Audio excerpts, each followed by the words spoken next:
Vánoce v Bušovicích. Když zalistujeme starou kronikou Bušovic z roku 1920, jako bychom na chvíli vstoupili do jiného světa. Do časů, kdy byly Vánoce skromné, ale upřímné a kdy každý zvyk měl své místo i význam. Tehdejší zapisovatelé nám zanechali cenné svědectví o tom, jak lidé u nás prožívali svátky, konec roku i obyčejné radosti života. A právě jedno takové vyprávění si teď připomeneme. V kronice se dočteme, jak se u nás na začátku 20. století prožívaly Vánoce a konec roku. Štědrý večer se držel podobně jako dnes, ale mnoho starých zvyků už tehdy mizelo. Dívky si například ještě házely střevíc za hlavu a když dopadl špičkou směrem ven ze stavení, věřilo se, že se během příštího roku vdají nebo odejdou z domova.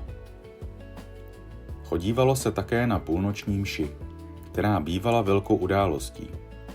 V kronice je však poznamenáno, že do Dejšiny už tehdy na půlnoční téměř nikdo nechodil.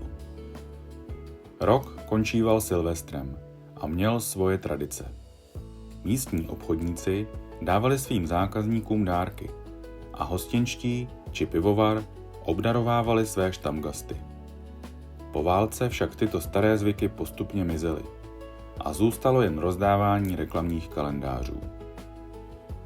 Zajímavá je také zmínka o vánočním stromku. Ten se v Bušovicích začal dětem dávat teprve krátce před rokem 1920. Dříve to byla spíše rarita. Dárky bývaly jednoduché a praktické. Sešity do školy, pera a jen výjimečně nějaká hračka pro nejmenší. Takové byly Vánoce v Bušovicích před více než 100 lety. Jednoduché, ale plné kouzla doby, která se už nevrátí.